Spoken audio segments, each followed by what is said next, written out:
Hi, my name's Renee Brown, and I'm going to show you how to create original clip art using Inkscape and tracing other images to get pieces and parts of what you like, just as a place to start from. So what I've done is I've gone out to Google and I've just grabbed two quick bears.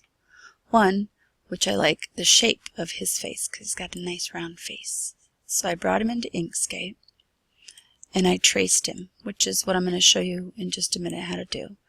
But I just traced this outside edge, just around his little face, the basic design of that. So I'm done with him, and I can delete him. And then I grabbed this one because I like his little inner face with his eyes. I think he's cute. So I brought him in. Now most of this is done just to save time. But in order to trace something,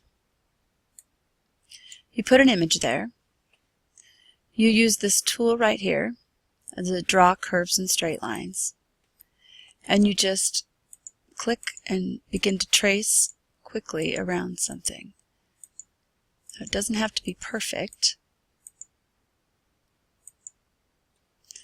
And then once you get it, you can take the picture that's behind it. I'm going to get rid of it.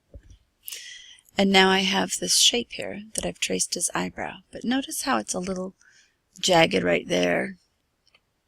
So I'm going to zoom in and I'm going to select it first and then click here where it's Edit Paths by Nodes, and you'll see all the areas which I clicked when I was tracing it. And now I can just grab in between these and kind of round them out, make them a little less jagged and more curved. And then if I look back at the picture, I noticed there was one there too, which I just do the same thing. I choose Select, and I choose this.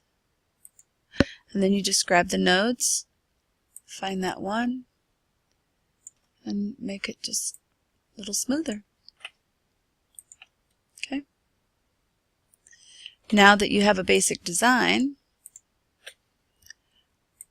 you grab this circle tool. He needs some eyes. And I'm going to right click and copy and paste. So he has two eyes. Now what's left to do is just color him in. So I grab the select tool and I'm going to select him and choose a brown color for him. Again with the select, his eyes will be white. Select this part, maybe a tan, and then I have to do his eyebrows real quick. You can do this with just about any picture. You can take a really detailed design and just take the basics from it instead of using all the details. And then you end up with an original piece of artwork that's your own, that I could add more detail to of my own by adding some lines and coloring him in his ears or whatever else I chose to do with him. Then you just come up here and save it as one of the many file choices or export it as a PNG and then use it for any variety of things that you need original artwork for. So I hope this helps make creating your own designs just a little bit easier. Thanks for watching.